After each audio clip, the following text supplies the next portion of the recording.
Excellencies, distinguished guests, ladies and gentlemen, good afternoon from Jakarta and welcome to the second FPCI-GRIPS Virtual Public Forum. My name is Stephanie and I'll be the MC for today's forum. Ladies and gentlemen, Foreign Policy Committee of Indonesia is pleased to collaborate with National Graduate Institute for Policy Studies, or GRIPS, to convene our joint discussion series. Under this collaboration, FPCI and GRIPS will convene monthly public forum discussing the most pressing international issues, foreign policy, and world affairs. Today, our forum brings the theme of Asian Century, Projection, Expectation, Reality. To start our forum, let us welcome Dr. Dino Patijalal, founder and chairman of Foreign Policy Committee of Indonesia, to deliver his welcoming remarks. Dr. Dino, the floor is yours. Well, thank you, Steffi, and I want to say hello from Jakarta to all our friends. I'll begin with Pak Yutaka Imura-san, a good and long-time friend of mine and a martial arts expert. Also, I would remember you with your Aikido stick, right? And also say hello to Dr. Tatsushi Sonobe, Dean and CEO of ADBI. Also saying hello to my good friend Tom Lembong, former Minister of Trade of Indonesia, and Professor Fukunari Kimura, and also Jayan Menon, who is a regular at FPCI events, right? Today we're going to discuss Asian Century. I just want to wish everybody have a good discussions, and it's going to be a very interesting discussion because, you know, I'm Asian, my kids are Asian, but I think what it means to be Asian in the 21st century is very different than what it meant to be an Asian in the 20th century or before that, right? And, you know, there is really a lot of questions that remain to be answered. I know everybody thinks that Asian century seems like a certainty, but I don't think it's something that is preordained, right? I think there's a lot of questions that need to be answered. And I do view Asian century in terms of probably 21st century will be the best century for Asians relative to Asia's centuries before, right? But I don't think it necessarily means the world belongs to Asia in the 21st century. I still think that the 21st century, apart from becoming the Asian century, will also be the American century.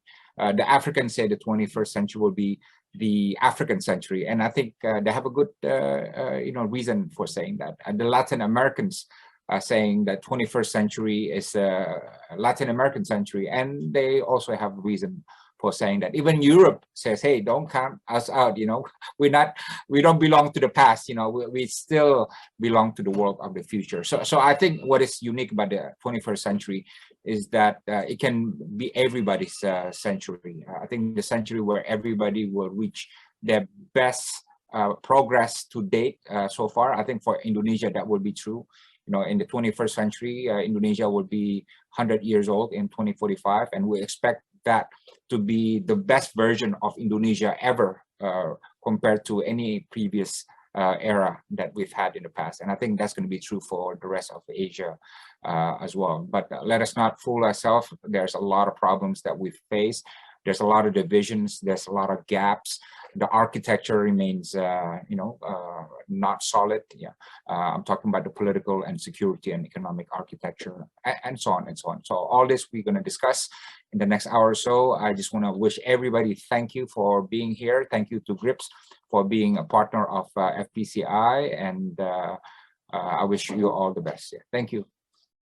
Thank you, Dr. Dino. Now I would like to invite His Excellency Ambassador Yutaka Imura, former Ambassador of Japan to Indonesia and Senior Fellow, Visiting Professor at GRIPS Alliance. Ambassador, please, the floor is yours.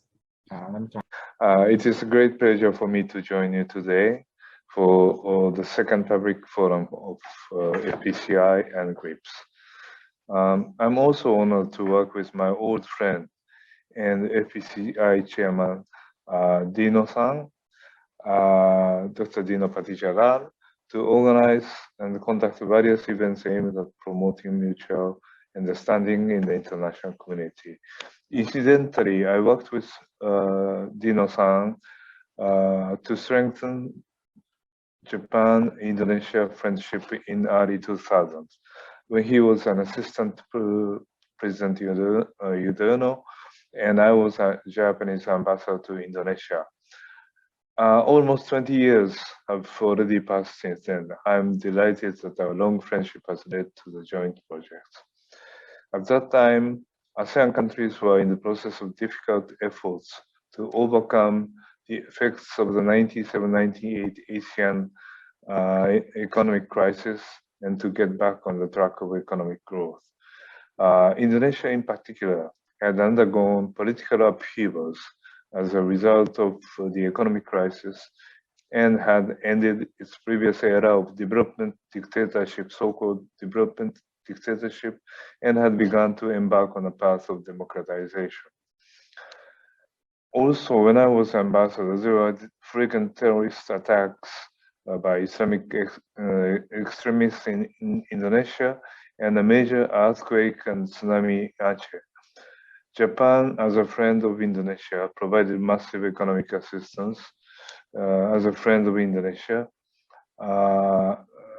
And later, when the 2011 Tohoku massive economic Tohoku earthquake struck northern Japan, and our Indonesian friends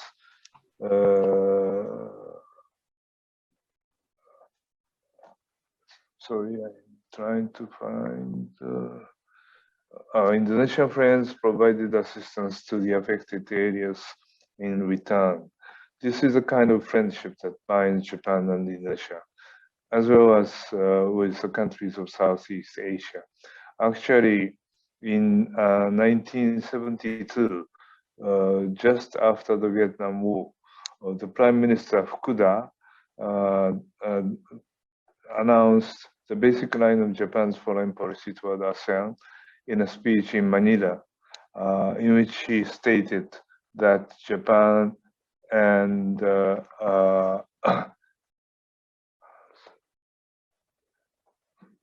sorry, I missed.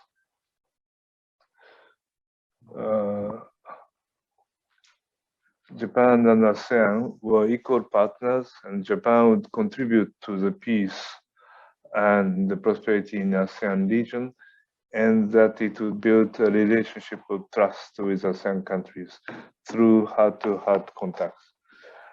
The earthquakes, tsunamis were great tragedies for both of us, but also an opportunity for us to feel the friendship that binds our countries together.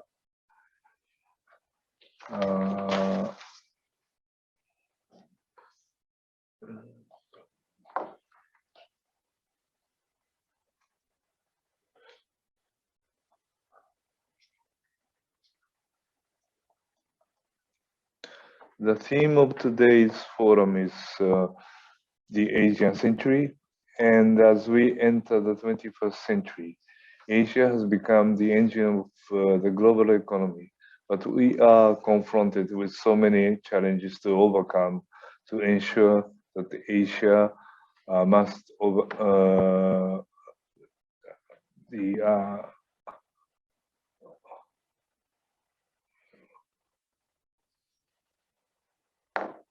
Asia remains a major economic driving force in the world. The panel of distinguished economists will discuss such topics as what problems Asia must overcome to consolidate its economic power, both in name and in reality, and how the COVID-19 pandemic affected Asian economies, and what the post-pandemic Asian economy will look like. Before we get into these economic issues, I would like to make a few very brief personal remarks on the geopolitical challenges facing Asian countries. This is because without geopolitical stability, economic development cannot be materialized. There are 2 points. One is the need to restore a strategic equilibrium in the region. With the rise of China, the military balance of the region is being eroded, threatening international order and freedom of navigation. The region is also sliding into an arms race. We must not close our eyes to the issue of strategic balance. We must also recognize that the maintenance of equilibrium requires not only military power, but also a system of crisis management and mechanism for international coordination and cooperation. In the past, even during the Cold War, a process of arms control and disarmament was established between the United States and the Soviet Union. We need to see the same kind of effort in Asia. Secondly, for the stability of the region, it is essential that the ASEAN region located at a juncture between the Indian and the Pacific Oceans continue to exist as a peaceful, cohesive, and neutral entity that maintains strategic autonomy. The region should not become an arena for power struggles between outside powers. In this sense, ASEAN's proposal of the AOIP, the ASEAN Outlook on the Indo-Pacific, to promote the cooperation in this region should be highly appreciated. Japan supports the AOIP and is willing to work with ASEAN countries to ensure that this initiative is taken forward. Thank you very much. I wish you all the greatest discussion today. Thank you. Thank you, Ambassador Imura, for your message. We will begin our discussion shortly, but before that, I'm pleased to introduce Dr. Tatsushi Sonobe as our moderator for today's discussion. Dr. Sonobe is Dean and Chief Executive Officer of the Asian Development Bank Institute and former Vice President of National Graduate Institute for Policy Studies. Now, without further ado, I would like to pass over the floor to Dr. Sonobe to moderate the discussion. Dr. Sonobe, please, the floor is yours. Thank you, Stephanie. Good afternoon from Tokyo. Warm welcome to this virtual public forum. I'm Tetsushi Sonobe. It's a great pleasure and honor for me to moderate the discussion among the distinguished panelists. So we have here three gentlemen. The first is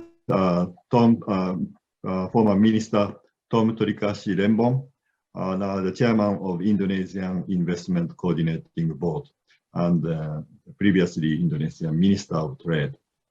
And the second panelist is Professor Fukunari Kimura, Chief Economist of the Economic Research Institute for ASEAN and East Asia area, and the Professor Faculty of Economics, Keio University. And third panelist is Dr. Jayant Menon, visiting Senior Fellow, IC's Yusuf Ishak Institute, Singapore, and the Senior Fellow, Institute for Democracy and Economic Affairs, Malaysia.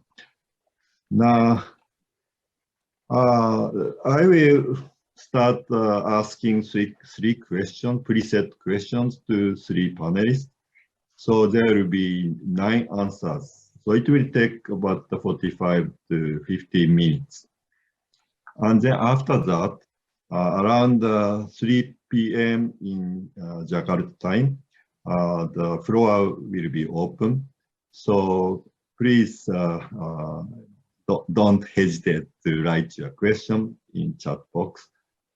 So as much as time allows, I will take up good questions and ask the three panelists. So let me start the first part of this discussion, or panel discussion. So my first question is this. How do you assess the performance of Asian economies during the pandemic? Are Asian countries coordinating well with each other? What is the most important lesson learned from this experience for Asia? So, Mr. Tom Lembong, so your turn, so please start. Okay, thank you, Sonobe-san. And I know that the organizers already unmuted me. Ambassador Imura-san, what happened to you earlier apparently happens to the best of us. One time, Amazon founder and CEO Jeff Bezos was doing congressional hearings via Zoom. And he also forgot to unmute himself. So the senators and congressmen had to say, Mr. Bezos, you know, you're still on mute. Can you unmute yourself? So happens to the best of us. Well, to go to your question, so Nobe-san, the first question of this sessions of this webinar's discussion, how's the Asian countries' performance been during the pandemic? I guess the thing I would highlight is that you know, all Asian countries, like all Asian economies and all Asian societies, are clearly suffering during the pandemic. We're just suffering in different ways and to different degrees, right? And what I want to point out is that I belong to the school of thought that believes that the world has an excessive focus on GDP numbers. Yeah, I think in the age of the soundbite and you know, social media, we become so lazy and we just look at GDP numbers as a proxy for everything. Yeah, but I want to point out today that GDP numbers are averages. Yeah, and these kinds of numbers that are broad averages tend to camouflage, tend to hide significant disparities. Yeah. So to give you an example, right? If you have a situation where 10% of an economy is growing 50% year on year, while the remaining 90% of that economy is contracting by 10%, right? The two will average out to 4% aggregate growth.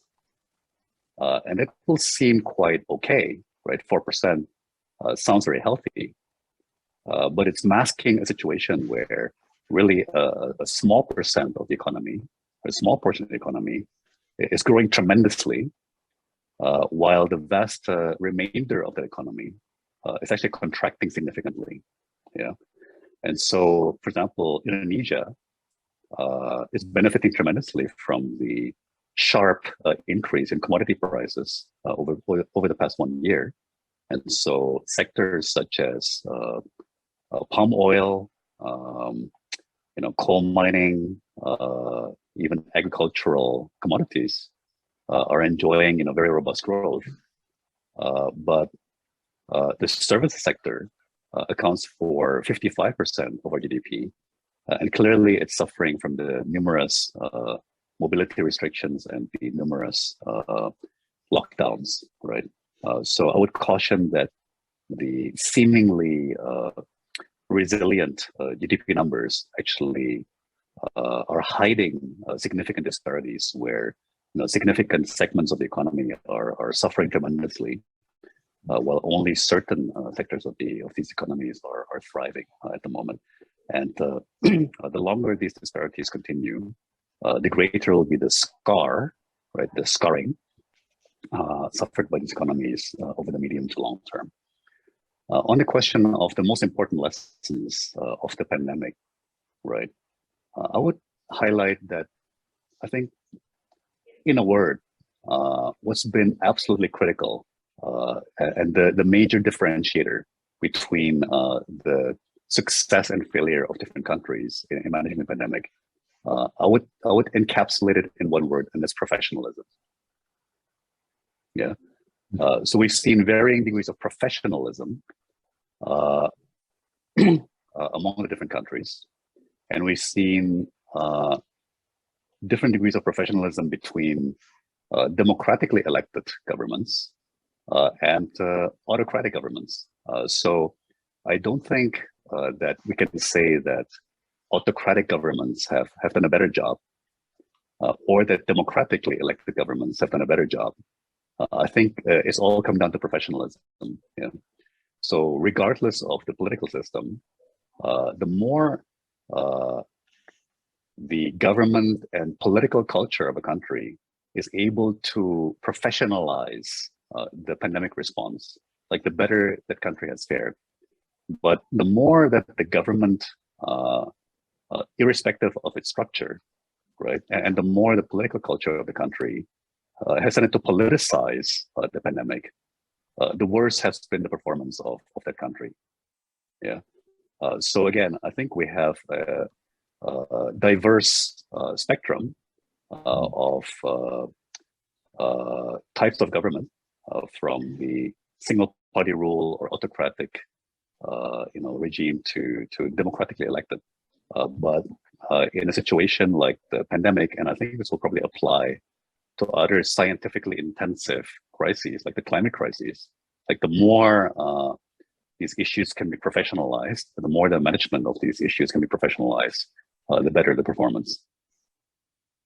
Okay, thank you very much for raising the important issues, like increased inequality within the country and also between countries.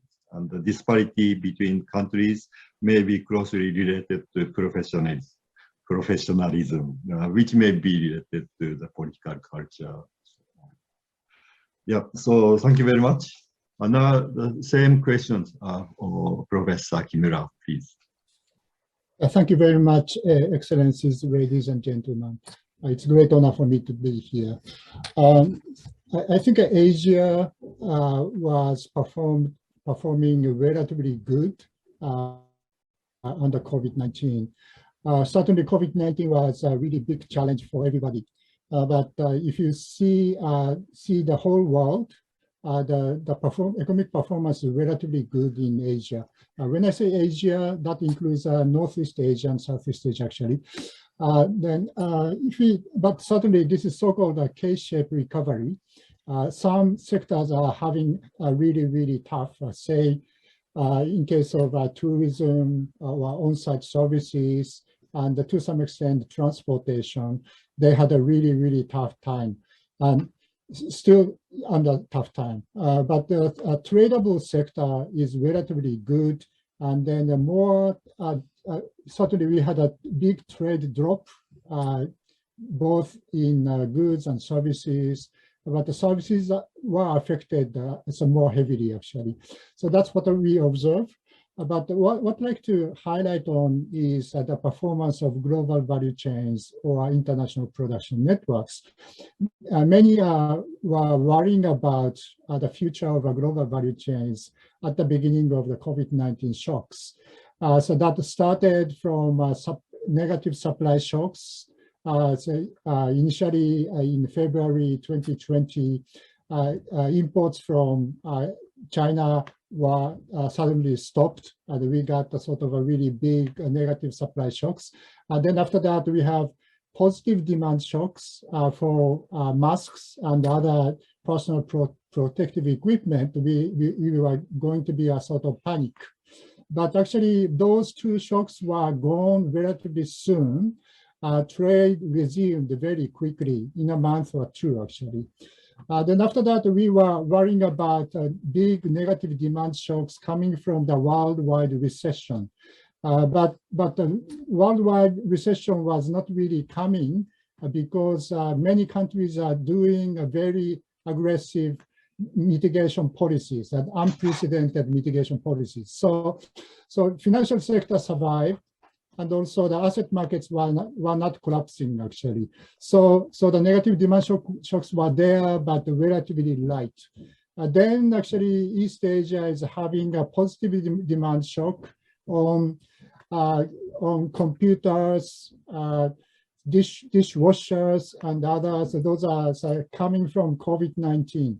We are doing stay at home, or working at home. So we had a sort of special demand positively. So the East Asia were having a big plus effects because of that.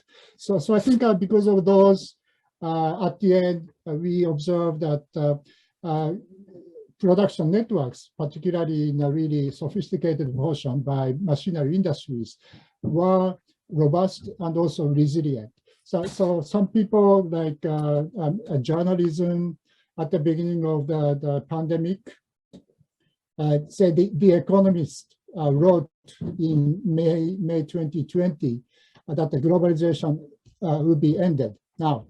But actually, we did not really observe that. So I think we really have to believe in the force of globalization, and the virtue of East Asian economic development is, in my view, so the effective utilization of globalization. So still we have to believe in that and then make a sort of a good economic development from now on too. That's my first intervention. Thank you very much.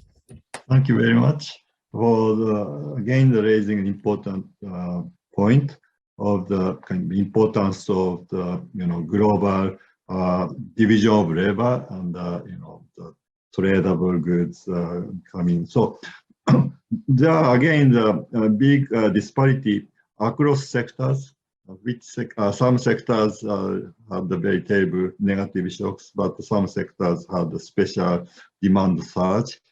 So those economies with very diverse industrial structures were relatively stable, but some countries which specialize in the kind of unfortunate sectors had that terribly suffer.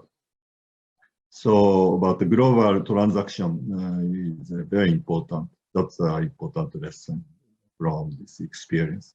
Okay, now the same question to Dr. Giant, please. Thank you, Dr. Sonobe.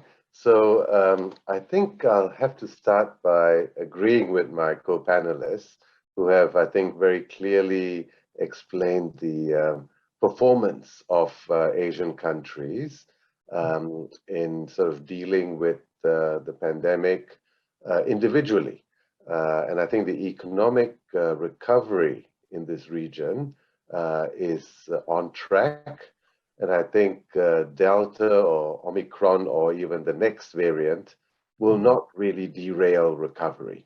And that's mainly because I think our response to the pandemic or the virus, government response, has been moderating over time. So the initial full lockdowns that we saw at the first phase or the start of the pandemic are not likely to return. Right now we're hearing about border closures with Omicron, but that I hope will be temporary and won't be pervasive. There have been a few countries that have reacted, quite drastically in this sense, but most of Asia has not done so. There have been some selective travel bans we have seen in many countries, but hopefully they also won't last. But overall, it's the domestic measures, mobility measures that really impact on the economy. And as Professor Kimura has pointed out, this has been, quite resilient because trade has played a big role. And today, trade volumes in developing Asia, or in total Asia actually, including China, is already 20% higher than before the pandemic. So trade in goods has played a big role. Trade in services has to catch up, and hopefully Omicron won't delay this too much further. Let me finish by saying a bit about coordination, which was part of your question as well. I think here one has to be quite honest and say that coordination across Asian countries or even ASEAN countries has been relatively weak. In fact, at one level, it might even have been non-existent. We have seen each country operate independently in practice, although there's been a lot of talk about the importance of coordinating responses. The action has been quite different, unfortunately, and I think it's important to admit that so that we don't do it again. And by that, I mean we should try and coordinate at least our recovery process of opening up. If we can do that in going forward, then all is not lost. We haven't coordinated our response to the pandemic, but we can try and coordinate more our opening so that we don't have this piecemeal, haphazard reopening process throughout the region. But this has also been the case globally. It's not just Asia that's not been coordinated. This was a global pandemic that would have been best addressed by a global response. That has been missing. The G7, as you know, could not even come out with the communique because President Trump insisted on calling it the Wuhan virus. So there's been a failure at the global level, which you've also seen at the regional level, but hopefully we can turn that around with the recovery process.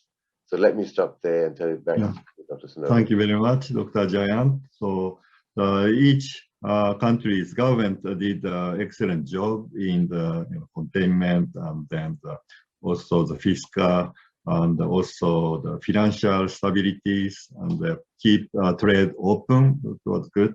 But in terms of the regional and the global cooperation and the coordination, the world could have done better, maybe.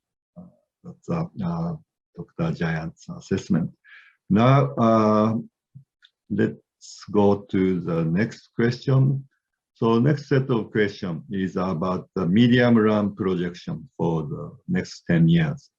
So this coming decade is said to be crucial for climate change mitigation and adaptation, energy transition towards sustainability, the development of digital economy, and so on. So can Asia lead by example in addressing these agendas? So this is the second question. So again, let's start from the Minister Tom Renbom. Thank you, Sonobe-san. I guess the way I would start to answer the question is, again, similar to the first question, by attempting to disaggregate what we often somewhat lazy, to lump everything together, like lumping everything into GDP average growth rates or into this concept of Asia. Obviously, Asia is tremendously diverse, right? And when it comes to issues such as climate change, pandemic preparedness, supply chains and production systems, at a minimum, there's several major blocks within Asia, right? One clearly is China, whose continued rise, I believe we will also discuss more in the course of today's session. Then there's Northeast Asia, Japan and Korea, right? There's Southeast Asia. There's South Asia, meaning India, Pakistan, Bangladesh. And then there's Australia, New Zealand, right?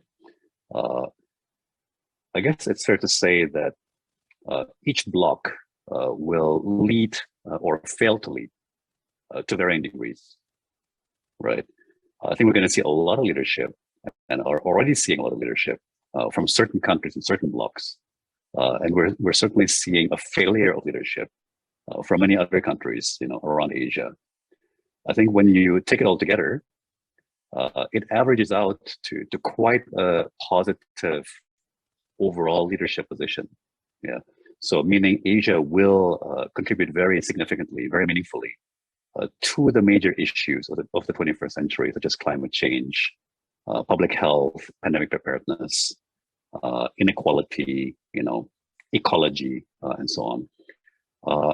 But again, it's a picture of significant disparities. Yeah. Just to share one set of statistics that dramatically highlights this disparity.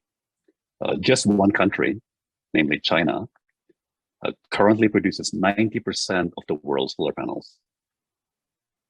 Right? China is host to 80% of the world's manufacturing capacity for lithium-ion batteries. And China currently produces 70% of the world's wind turbines. Yeah. Now, manufacturing and production is only one aspect of the solution to the climate change, right?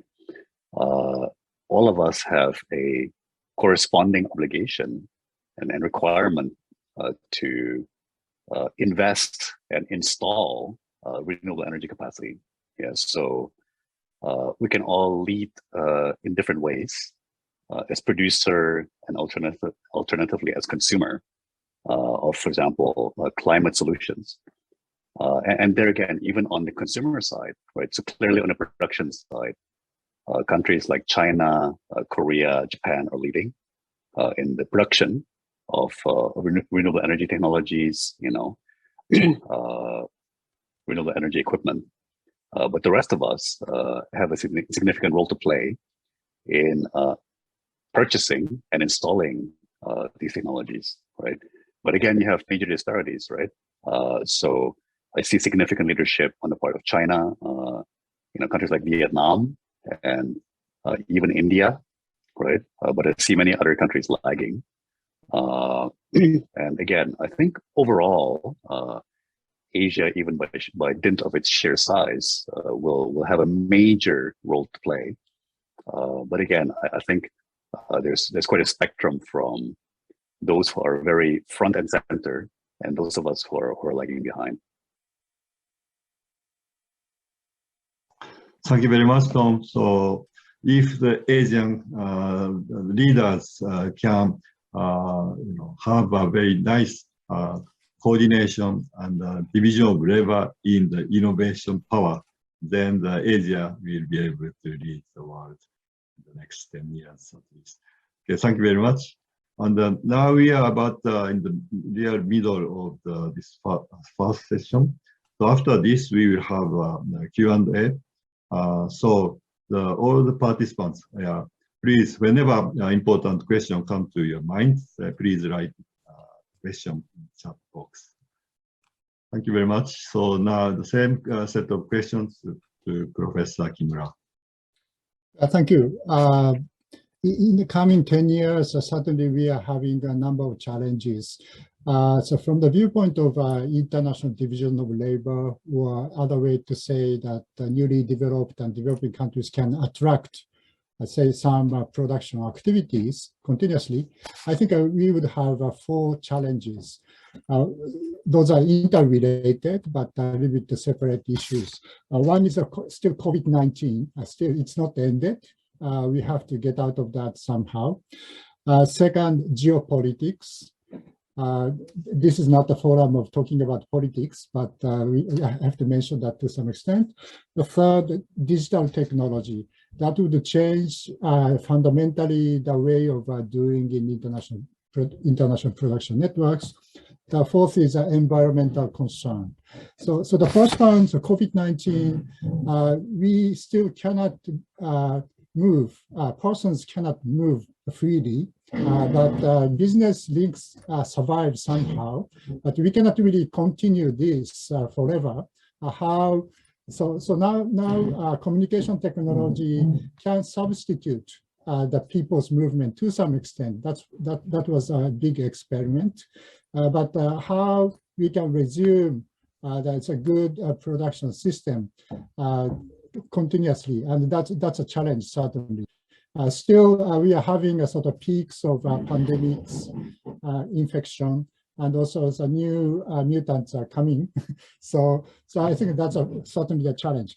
Second, geopolitics. The relationship between the US and China is going to be more and more complicated, and middle powers in between thinking of how to behave. Certainly, we have to have a good economic relationship with both, actually. We'd like to keep that definitely. But to some extent, we have to think of how to set a sort of boundary or scope of decoupling and others. We cannot avoid everything, actually. So that's certainly a challenge. And also the confrontation would decay the rule-based trading regime. That's a big loss too, actually. So we have to deal with that. Digital technology. Now I think we are using communications technology more than before, so that would make more dispersion forces. So say production activities can be dispersed to some extent, but at the same time, various kinds of information technologies coming in, artificial intelligence, robotics, and others. We are not quite sure about the impact of those kinds of technology on the international division of labor, say particularly in the manufacturing sector, whether or not we can have this kind of a division of labor in the future or not. We really have to check that. And also the way of doing in international transactions could be changing too. So we are observing so-called a third unbundling, a person to person, person by person division of labor. Now an individual English teacher is teaching English from Cebu Islands to Tokyo, for example. I think that kind of transaction will be getting bigger, and how can it be bigger, and what will be the implication for employment creation and others. I think certainly we have to check that. So many challenges are coming, fundamental challenges are coming from digital technology. The last one, environmental concern. One thing is that we are using a lot of fossil fuels. This region is still using a lot of coal, and even not coal, a lot of fossil fuels. And also the manufacturing basis development. So those are energy intensive. So how we can deal with the environmental concern from the world is really a big challenge. So we have to think of that too. So many challenges, but I think how we can keep a good international division of labor in coming a decade. I think that's certainly we really have to think about it very seriously. Thank you.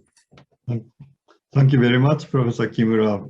Yeah, so there are four important areas: COVID-19, geopolitics, digital technology, and environmental concern.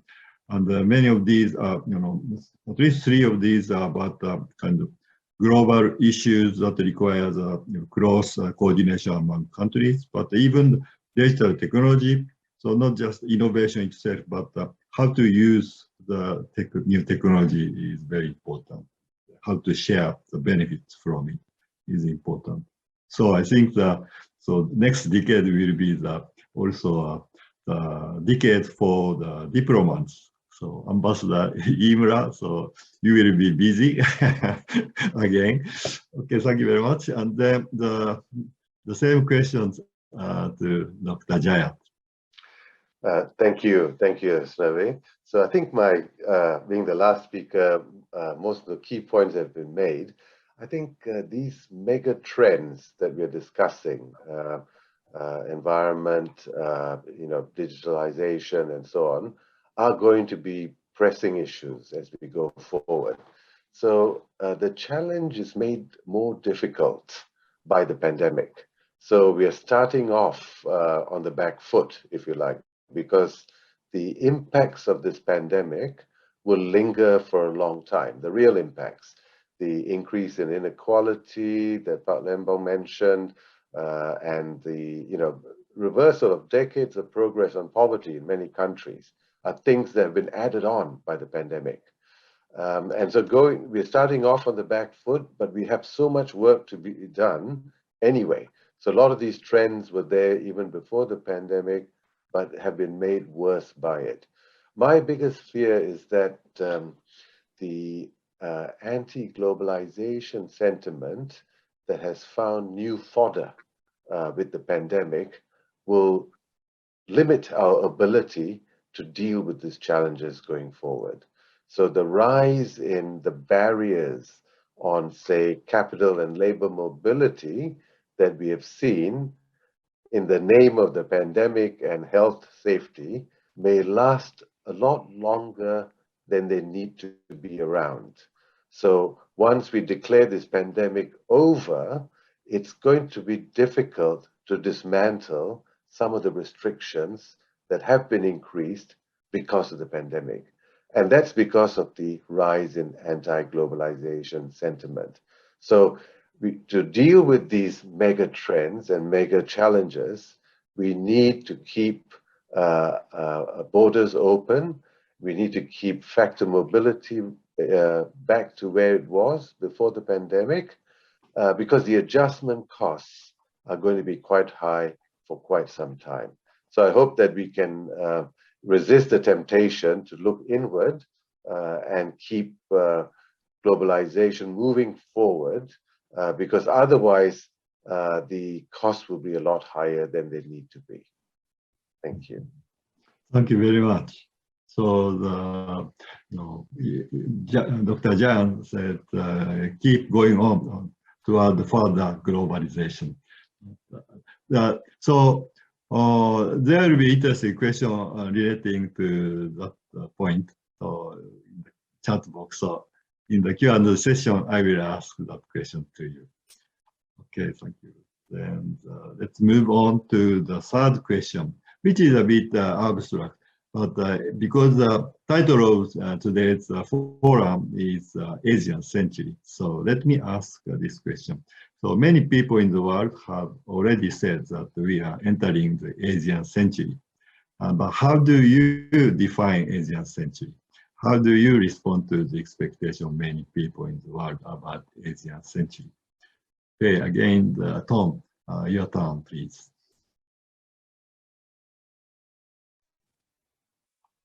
Thank you, Sonobe-san. So first of all, I'd like to point out that this can be the Asian century for the right reasons. It can also be the Asian century for the wrong reasons. So there's good reasons and bad reasons, right? I think the good reasons that I continue to be very confident about is we will see rising prosperity, right? We will see dramatic progress in the implementation and widespread rollout of new technologies, right? In digitalizing our economies, in bringing the internet and connectivity and computing resources to virtually the whole of Asian society, right? So those are all the right and good reasons why this century will be the Pacific century or the Asian century. We also have some bad reasons or some wrong reasons why this would be the Asian century.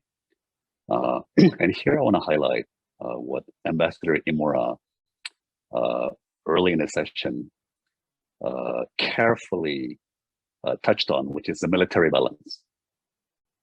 Yeah, I guess we're all somewhat familiar that over the last several weeks in particular, the escalating tensions between China and the USA have been very much in the headlines.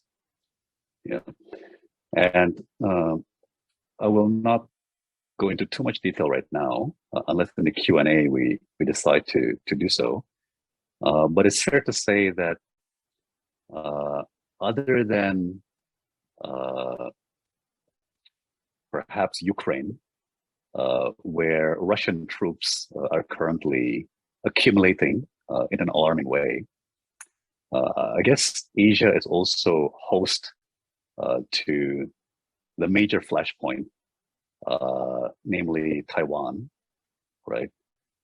Which therefore has significant potential for hostilities, for armed conflict.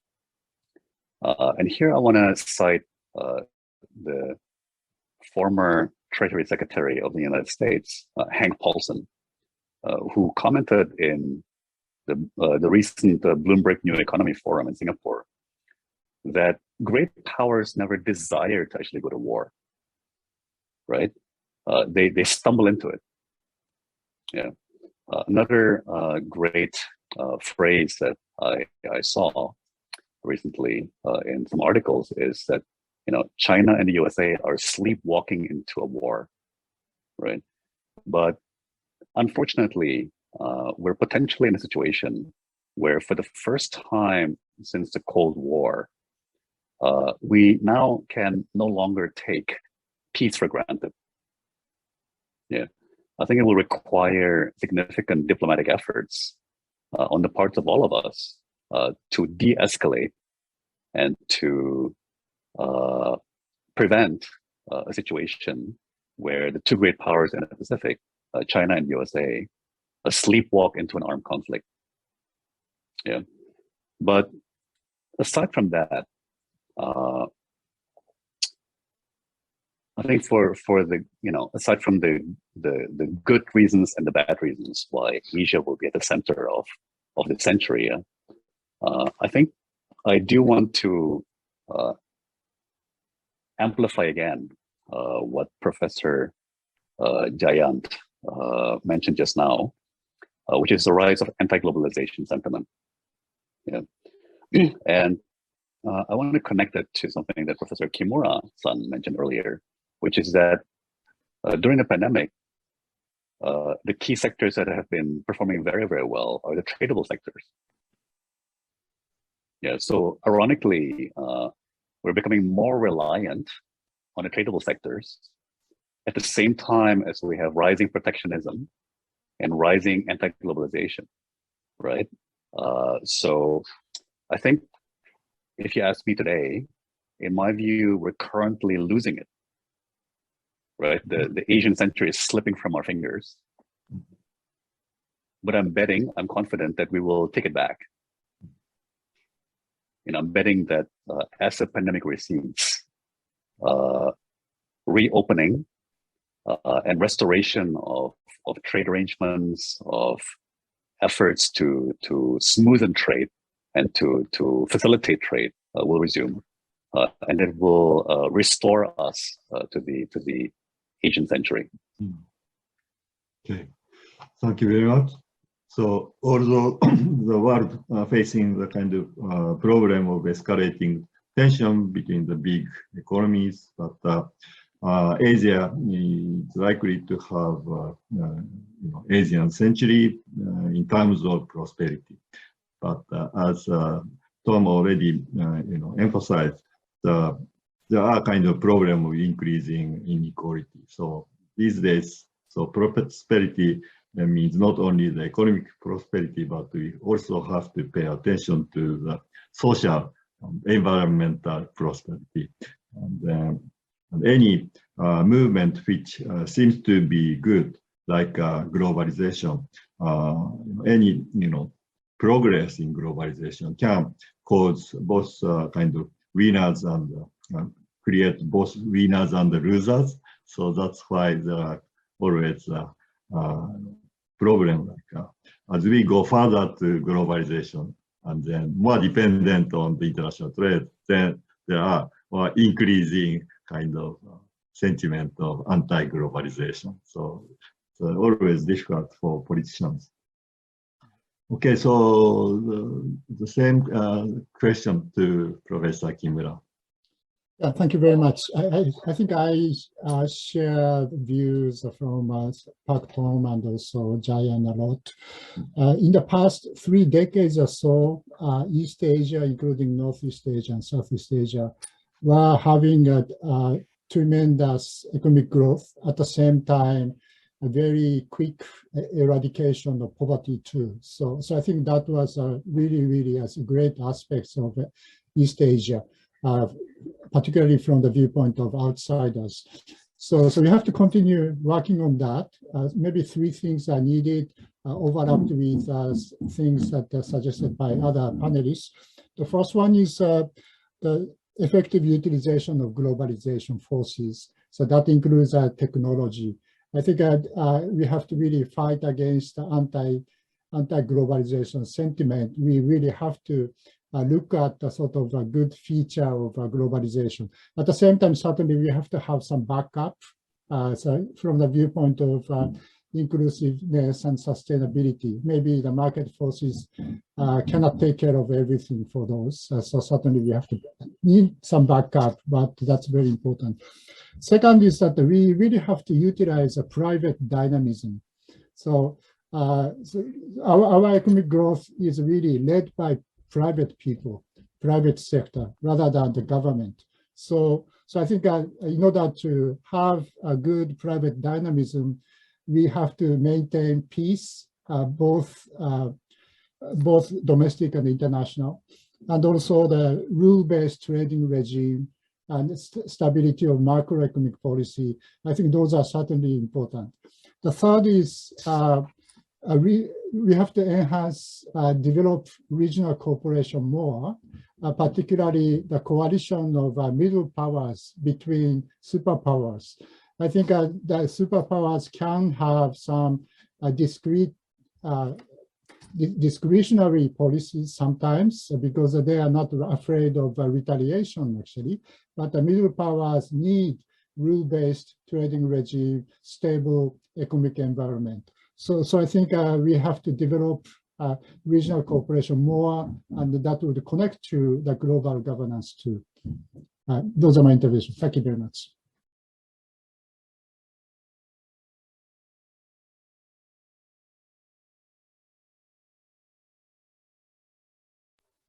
Sorry, I was muted, sorry. So thank you very much, Professor Kimura. Same question to Dr. Jayan. Right, thank you. So in order to say something different from my co-panelists, because they've made all the right points already, let me take you back a little bit into history then. And I think this is quite telling, because if you go back in history, you find that this is not the emergence of Asia we are witnessing now, but the re-emergence. So in 1820, Asia was already constituting 60% of the world economy. In fact, China and India alone were more than half the world economy. And then, of course, the Industrial Revolution came in and changed things for the next 2 centuries. In fact, at its lowest point, Asia was only about 15% of world output. And the resurgence or revival of Asia started with Japan and the newly industrializing economies. I think actually this year or next year marks the 50th anniversary of Japan joining the OECD, advanced country grouping. So we've seen tremendous ups and downs. So this is Asia returning to where it was. And currently it's more than 1/3 of the world. And the question is, will this trend continue? And I think my co-panelists have identified all the key factors. I guess if you want to use a summary statistic, basically Asia has to grow with productivity. And that's what's required. Having grown a lot through factor accumulation in the past, in the catch-up, future growth will significantly depend on productivity catch-up. And when I was at ADB, before coming to ICS recently, I managed a study on the Asian century that was done with the Centennial Group. And there we looked at projections using the Growth Commission model up to 2050. And we found that this, Asia could be about 60% of the world again by 2050 if productivity catch-up continued and addressed a lot of these mega trends that we already spoke about, including the demographic trends in the region. So that's certainly possible, but as Dino said, it's not preordained. It has to be earned, and even more so now that we're coming out of this horrible pandemic. But I think, as Pak Lembong said, I think Asia can do it. It can come back to the growth trajectory path, and that will be driven by productivity, and productivity requires openness. And we come back to this globalization theme, which I want to emphasize. So let me stop there. Thank you. Okay, thank you very much. So the Asian century will be dependent on high productivity, and the high productivity will come from openness. That's great, great phrase. Yeah, worth memorizing. Thank you very much. So we are exactly on time, and the floor is open. That means I will pick up some questions from chat box to ask panelists. So thank you, Tom, for already answering some questions from Jeffrey. We are very quick. So then there is a question about the industry 4.0. So, okay, This question will be to both maybe Tom and Professor Kimura. In which areas should Indonesia profile itself during the 4.0 digital era to become the #1 nation together with the ASEAN countries? If you can compare it with the Japanese Industrial Revolution after the Second World War, can you please address this question? Maybe starting from Tom, please. Thank you.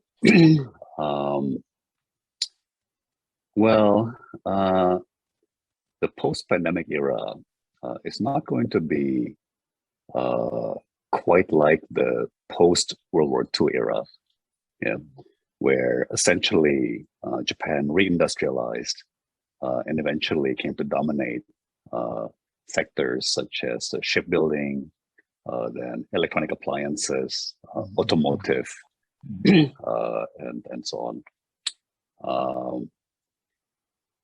If you think about it, a lot of the strongest growth engine in the world economy and particularly in the increasingly advanced economies are actually in intangibles.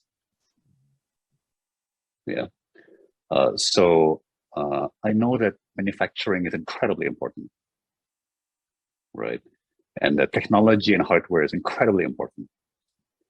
But ultimately, if you look at the structure of economies, the more advanced an economy becomes, the higher the percentage of service sector in that economy. And it's really quite striking. I mean, again, I know that all the focus is on things like automotive and electronics and so on. And those are really important. But I'll give you the example of the video entertainment, video streaming revolution. And maybe it is timely because we have a Netflix show like Squid Game taking over the world. But what was previously quite a limited industry, namely Hollywood, plus maybe Bollywood, has now become a $250 billion per year industry. That is the amount of money that Netflix, Disney, Warner Brothers, NBC Universal, Amazon Prime Video, Apple TV, and so on are spending on content creation. Now, Indonesia will do its utmost to attract manufacturing investment, and we have. Hyundai Kia Motors, for example, selected Indonesia as its manufacturing hub for ASEAN, right? And Japanese automotive companies such as Toyota, Honda, Nissan, and the like have very significant manufacturing capacity in Indonesia. But for me, Indonesians stand out for our creativity, humor, imagination, charm, charisma, and so I would not overlook all the intangible industries or the service industries, such as content creation, film entertainment, movie production, music. Eventually, tourism will return. Right? Eventually, we will overcome this pandemic, and tourism will return. So I want to highlight services sector and the production and trade in so-called intangibles, in non-hardware products. I see. Thank you very much. Yeah, certainly. The half century ago, the service sector was completely non-tradable sector. So the demand for services could increase only when the country become richer and the demand for service increase.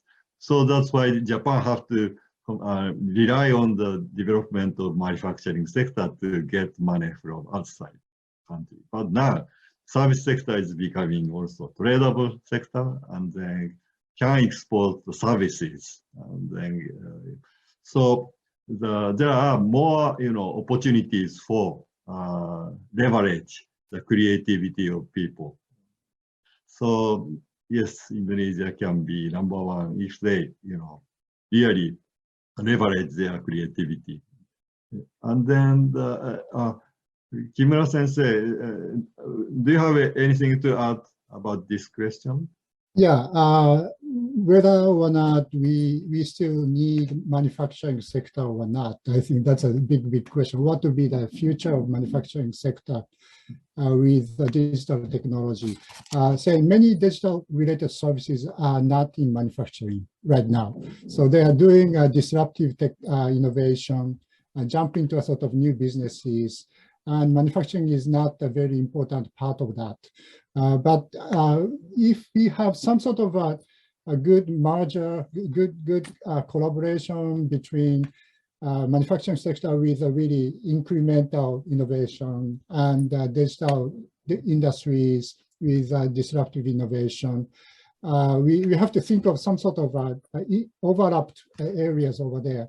So if you see Shenzhen in China, for example, they are doing a lot of digital businesses, but at the same time, they are doing various kinds of manufacturing activities, very versatile. They can make really small lot, large varieties type manufacturing over there. So that's why we have sort of drone and others, for example.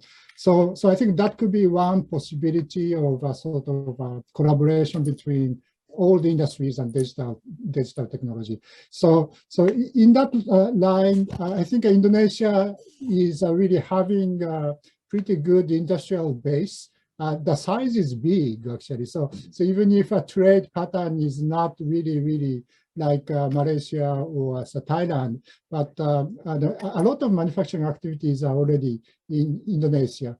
So I think the missing in Indonesia could be, one is really task by task division of labor. So machinery parts, trade and others are still pretty small. I think if you have better connectivity, then you can attract more production activities. Second is electronics is missing, but you can have electronics industry too, actually. That could be sort of a relatively short distance to digital technology. The third one is the forming industrial agglomeration. I think in the past 10 years, the development of hard infrastructure is tremendous in Indonesia. So we really have to have efficient industrial agglomeration.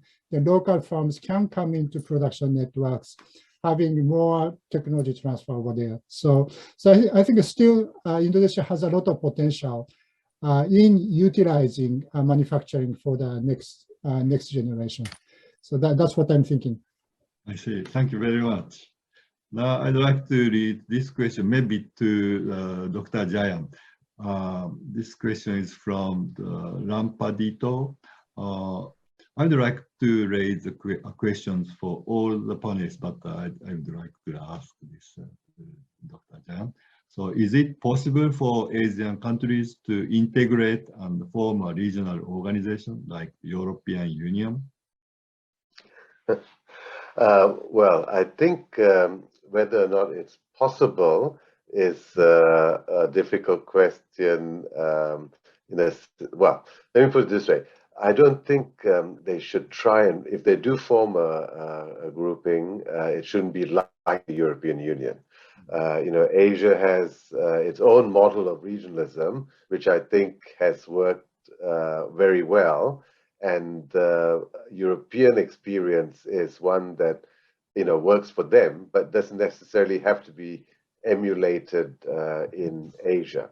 Let me explain why using ASEAN as an example, right? So I think ASEAN has key features that are diametrically different from the European model, right? ASEAN is institution light, it's outward looking, and also it's market driven, right? We don't have a Brussels type institute, massive bureaucratic mechanism. We have a small secretariat in Jakarta, and that works for its membership because the appetite to surrender sovereignty to a supranational body is still quite low. So I think there's good things we can learn from the European experience, but we don't need to replicate it here. Asia has already got a number of loosely bound agreements, and we have an important one that will start from 1st of January, which is RCEP, and RCEP will also have a secretariat. And I think it will focus on the economic agenda, which is what Asia prefers to do. The non-economic agenda, I think, is still quite far away, and that's probably not yet the appetite for it in Asia. So sure, so we can have a broader agreement. I think one that also brings in the US and China to try and resolve this dispute would be great.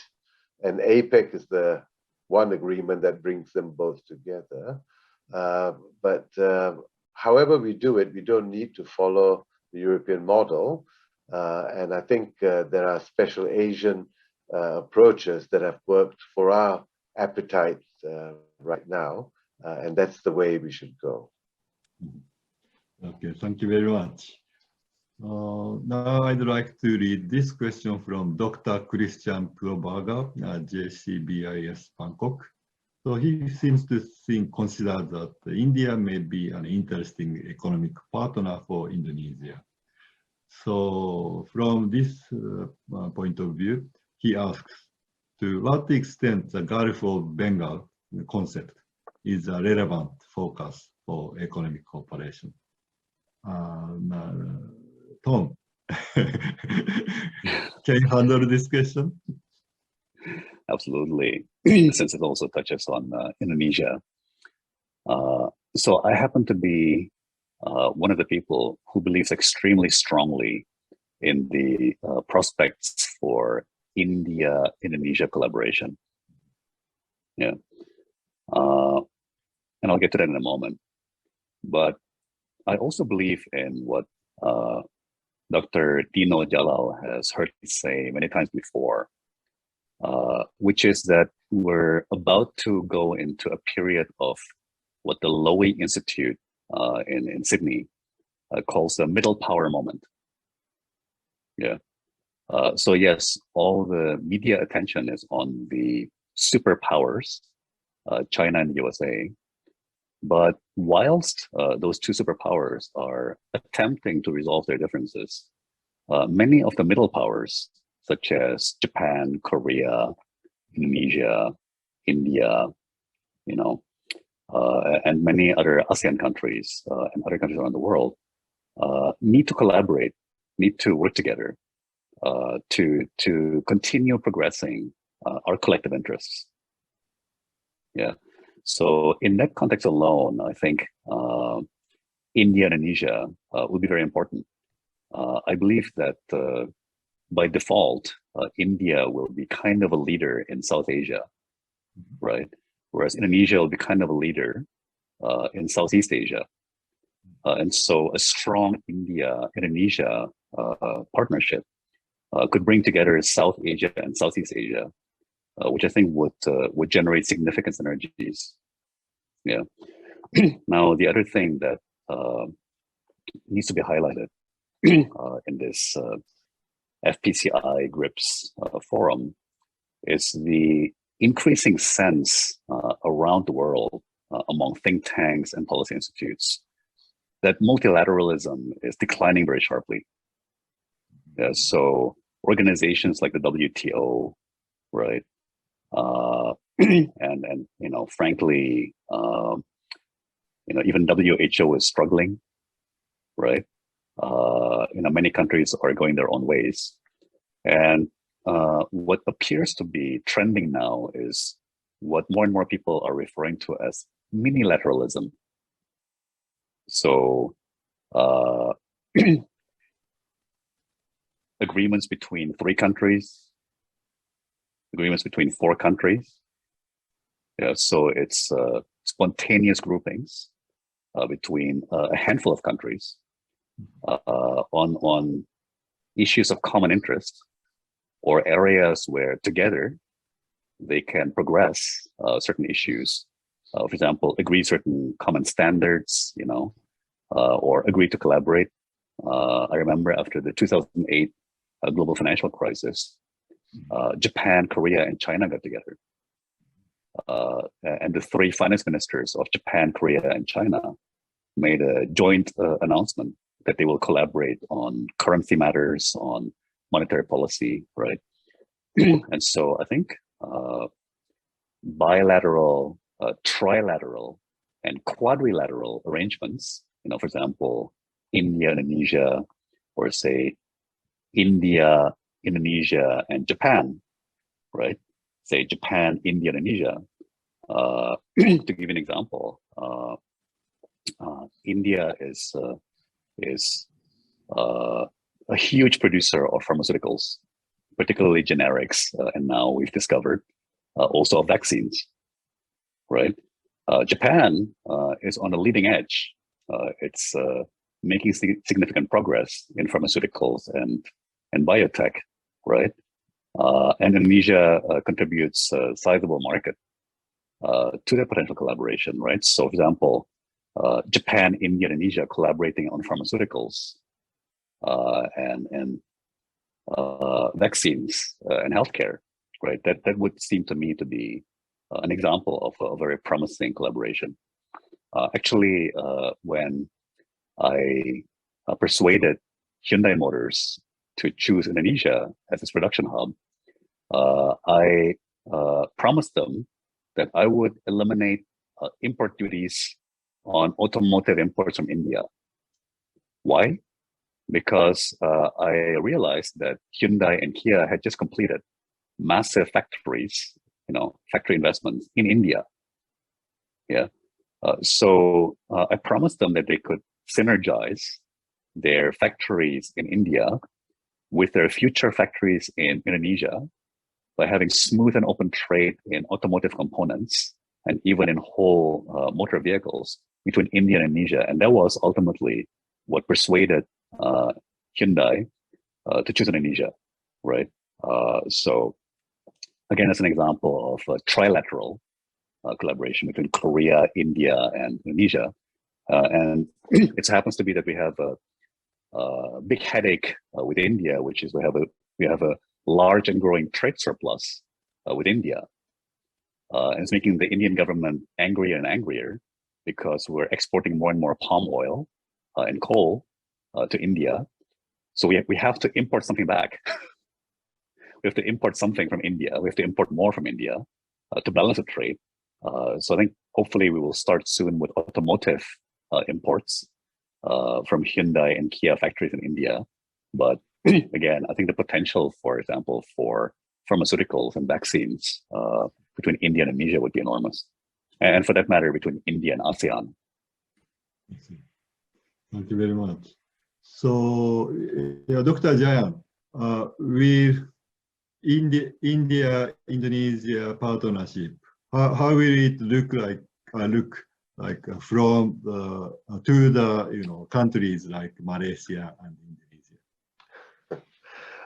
I think this is very interesting what Pak Lema was saying about minilateralism, and I think that's true. That's what's happening more and more. And countries like Malaysia and other middle income countries are looking to also link up in this way.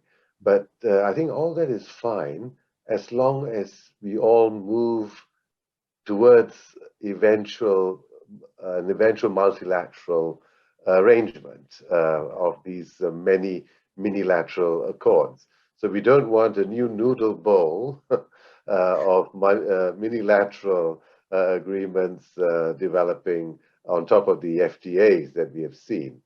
And I think the reason, the way to avoid that is to deal with the fundamental problems facing multilateral institutions. We're supposed to have a ministerial conference of the WTO starting tomorrow. but that's been postponed now for the second time because of Omicron. That's the first casualty of Omicron so far.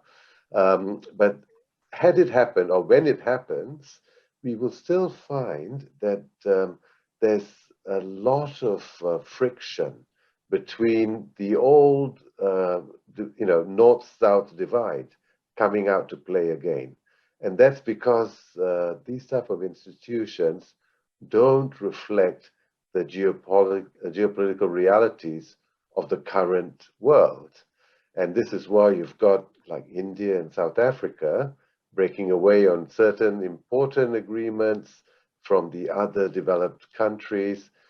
The waiver that they want for trips on vaccines is one example, again, where the European Union is suggesting all other ways of dealing with it except providing this waiver for vaccines at a time when we need it so badly.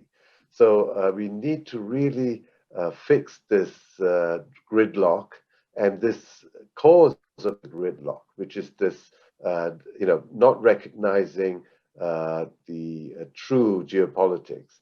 So the leadership group of the old days has changed, and no one has told the existing leaders, or they don't want to know about it.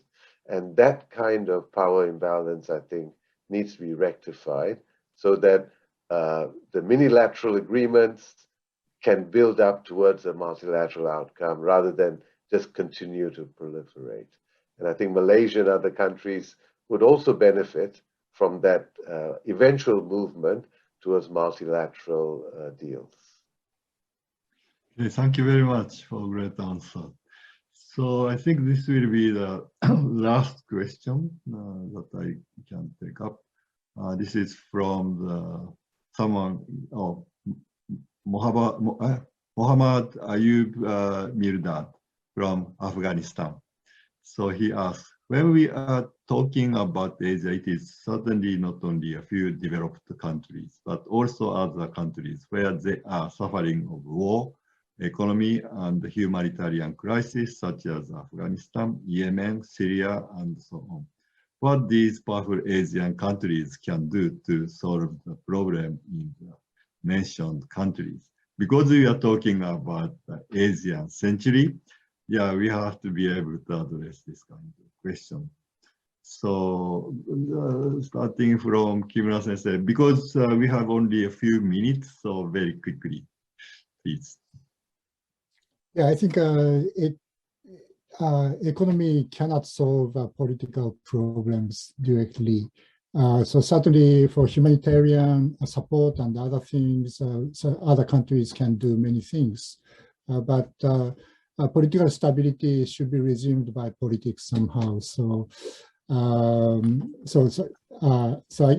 I cannot really have a sort of very good answer, at least from the viewpoint of economic policies. Thank you very much. Tom, your turn. Yes, thank you, Sonobe-san. My view is that as Asia resumes its rise, shall we say, right? Because I mentioned earlier, at the moment, in my view, we're not rising. We sort of lost it or are losing it. But I'm confident we will regain momentum and we'll get back, our strengths. But as Asia resumes its rise, I believe we have to play a bigger role in regions around the world, including places like Afghanistan. Yeah. Again, with greater prosperity just comes greater responsibility. And we've already touched on the importance of globalization. Yeah, but globalization means globalization of opportunities and prosperity, but it also means globalization of problems. Yeah. So problems that arise in individual countries or individual regions will inevitably go global. Yeah. So again, the the terror attacks in the USA, the famous 9/11, right, came from overseas. It was a result of radicalization in the Middle East. So problems that are local in an era of globalization normally don't stay local, right? And look, by complete accident, somewhat randomly, the COVID virus seems to have arisen from Wuhan area, from China. But it could have arisen anywhere. It could have come out of Indonesia. It could have come out of, Eastern Europe, or even Western Europe, or out of Latin America. We don't know where the next virus will come from, and that's why in the chat among us prior to the session, I mentioned the world needs to convey tremendous gratitude to the government of South Africa right now for their transparency, for the speed of their announcement, for their cooperativeness to send samples of this new variant so that its genetic makeup can be decoded, and so that other countries can respond quickly to the emergence of the variant in South Africa. So I can promise you that problems that arise in places like Afghanistan or Myanmar will not stay local for long. They will go regional, and eventually they will go global, right? And I think as Asia